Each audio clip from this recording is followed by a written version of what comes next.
Oh my gosh, you guys, do I have a story for you?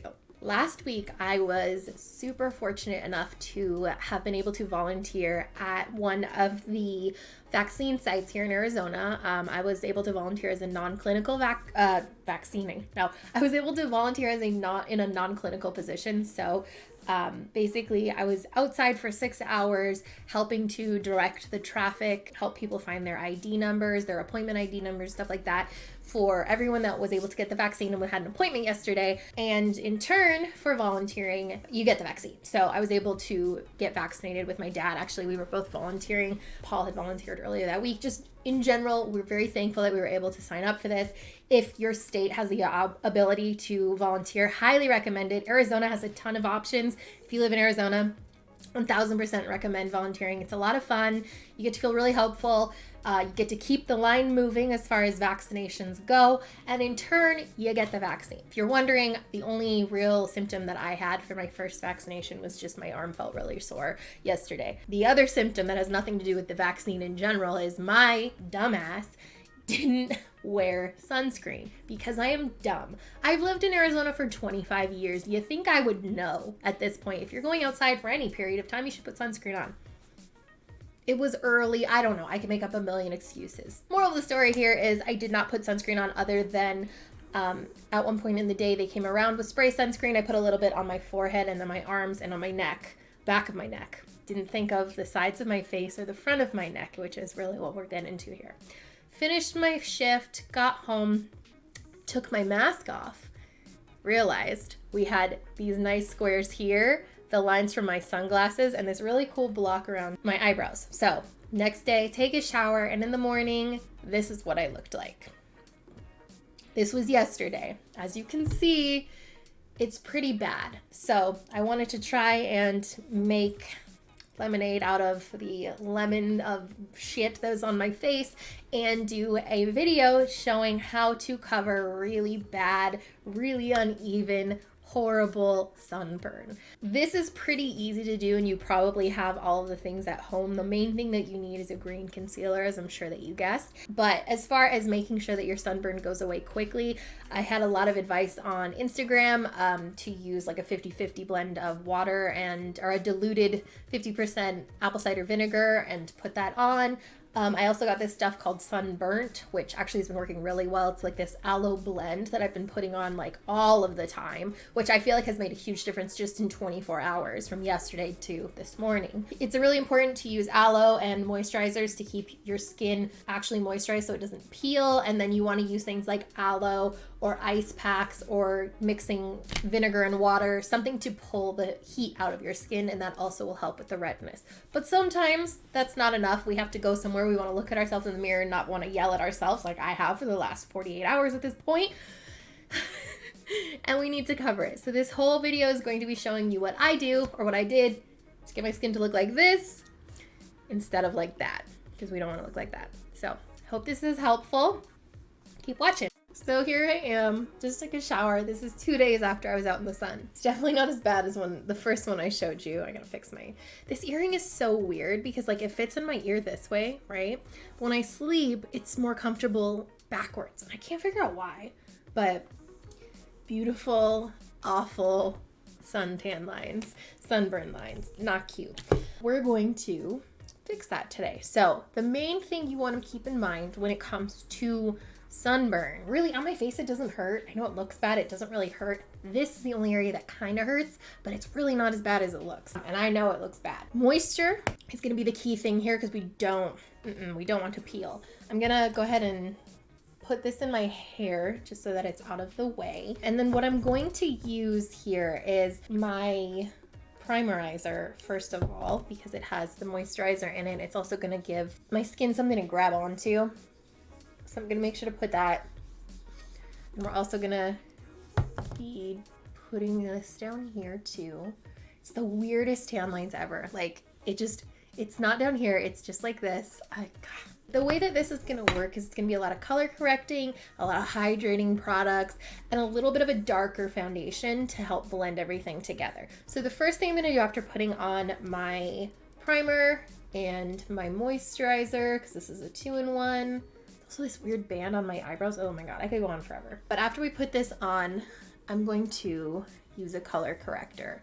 Now, Smashbox makes a color correcting primer. That would probably be a really good idea. I don't have that, so I'm just going to use a regular concealer color corrector. This one's from Collab, and basically what I'm going to do is just to put this on my burns and in all of their glory. All my streakiness going on here. But this is probably the most important step, because we're wanting to neutralize the redness here so that we can neutralize it, so that we can use a regular foundation, so that just basically so that all of our skin looks pretty normal. So I'm gonna take a clean brush and I'm going to go ahead and just really focus this on the redness. I don't want this to go outside of the red area because it's going to not look cute. You're going to be able to tell if I have green where there isn't red, because then it's not going to neutralize. It's going to just literally be putting green on top of regular unburned skin, and it's going to look green, instead of when you put green on top of red, it's going to they're going to cancel each other out. So it's pretty important with this to only put it where you need it, and that way it's going to cancel it out. So I'm really just trying to do that. Obviously you got to kind of blend the edges, but just try and make it fade out nicely, and we can work with concealers after too to make sure that it doesn't look weird. I could probably use a smaller brush. I probably will. I have another, I'm gonna use this one for like on my nose where I just have like one weird spot. Also gonna use my fingers. I mean, that already, just the concealer makes such a huge difference. The one thing with my particular sunburn is because I have these lines from where the mask strings were. That's what makes it a little bit tricky. And what I've noticed when I've been, testing to see how to do this, that's been where it's been the most noticeable, is right on those lines. So I'm just gonna take a clean brush and make sure that I don't have any of the green on there, because I don't want to have any green on those, because that's gonna end up being really noticeable. I'm gonna do my best to completely knock them out. But what I found is that because I just don't have I don't have a lot of products that are darker than because I don't go outside very much. So my skin tone doesn't really change like in the summer and stuff like that. So I don't really have the stuff I need. Knocked it out, we've neutralized it. And the next thing that we're going to do is we're gonna cover it. What I'm gonna do is I want to really focus on moisture and luminous things, because anything matte powder is going to just be sucked into your sunburn, and it's going to look dry and peely and gross. We don't want that. We want it to look moisturized and fresh and not the way that it feels. So what I'm gonna use today, I have the Stay Naked Hydromaniac Tinted Glow Hydrator. I'm going to be using that along with a foundation that I was sent that is too dark for me.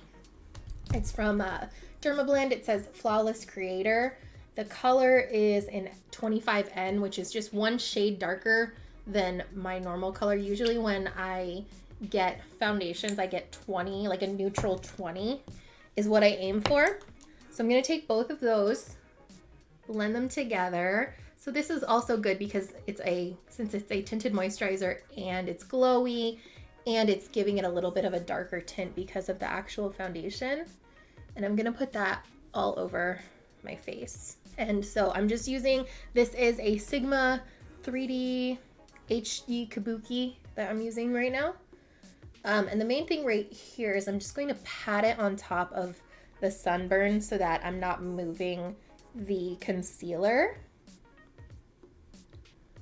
because I don't want to do that. And then once it's on, I'll kind of go around and blend it.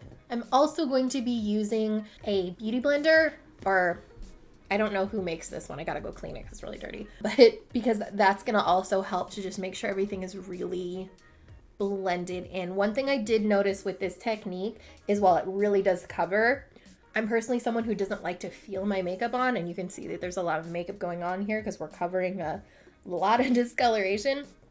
So blending it in with a beauty blender really helps to make it so it doesn't feel as heavy. And it helps to make it so it's not moving the product around like I am right now. Okay, so I'm also going down here, around this big old line around my neck, and also making sure to blend this into my neck even where I'm not sunburned, so that it is even, since it is a little bit darker than my actual skin tone. Just cleaned and wet my beauty blender here, so I'm just gonna be using stippling motion with this, just to make sure everything kind of goes into the skin and isn't just sitting on top of the skin, because we definitely don't want that. Make sure you get your eyelids, everywhere else, so that it actually kind of sinks into the skin instead of just sitting on top. Now, if there's areas like I can, you can still see, obviously it's better, but you can still see it and it's a little bit dark. So I'm going to add a little bit more of my foundation once I've got like my base kind of going on here, so I can get a little bit more coverage, because we've kind of got like even coverage all over right now, but we still, obviously it's a little bit darker there. Oh no, I'm not gonna use my darker one. I'm gonna use my regular concealer to kind of be able to blend into the rest of my face. So I'm just making sure to get just where there's the lines right here too. Hello. I'm just gonna do like a whole nose highlight with that one. But the idea here is it's still a little bit dark, so I just want it to lighten up and be able to blend with the rest of my face so that it's a little bit less noticeable. And if I really wanted to like completely mask this, I probably could go in with a little bit of a darker right on those lines. I don't think that it's so bad that that it's super noticeable. It's gonna be just something that I'm personally noticing because, I'm getting like 2 inches from my face. Not bad. Okay, so then I'm gonna do the same thing down here. Don't need a lot. It's just a tiny bit, just to try and make it match everything else, Because what I've realized is like it's gonna be impossible to completely cover it. It's clearly like, we're doing our best. I'm making sure that my skin is moisturized so that it's not going to peel, because we don't want that, but we can also right up here, because I'm seeing, yeah, right there got kind of ouchy too.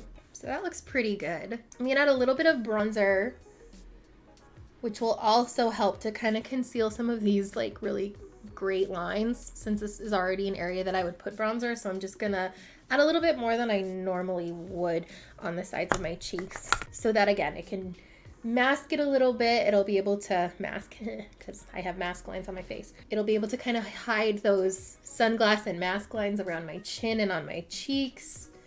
And it'll also add dimension and sort of hide everything while just giving me more of a sculpted look. But really what I've found is the best way to go about this one, other than just straight applying the concealer, foundation, tinted moisturizer kind of mix, is that the beauty blender is going to be your best bet to just make sure that it's going to really blend nicely. I love using brushes, and I find I use brushes for the majority of the stuff that I do. But I will say I do think for this, just because there's a lot more product than I normally use, and I want it to actually sit and stay where it needs to be. I would say that's a pretty big improvement though, right? So now I'm gonna do my brows, because there's not much worse for me than when I'm doing my face and my microblading disappears like it does right now because I put on my foundation, and the microblading kind of disappears and I'm like, where are my eyebrows? So you just see my actual natural, very small and inconsistent eyebrows. So we need to do some filling in. Much better. Okay, and then I'm gonna add a little bit of blush. Use my Animal Crossing ones. I love, oh, that's not blush. Okay, so I'm gonna add a little bit of this one. I really love this one. What's it called? Flower Tender.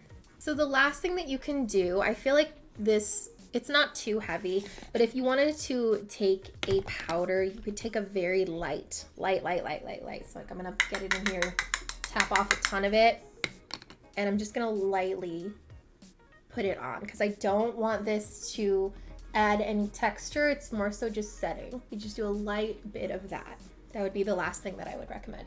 The thing here is going to be color correcting moisture, so a tinted moisturizer, having a regular concealer that's your skin color, as well as something that is a little bit darker so that you can kind of make it all match. I can still see some of these lines if I wanted to, like if I had a darker concealer or if I wanted to like go in with this and go over that, I could, but I just right now I'm happy the fact that it's a lot more even than it was, because it was pretty bad. So there's a way to pretty easily, and with things you probably already have on hand, fix a really terrible, really uneven sunburn.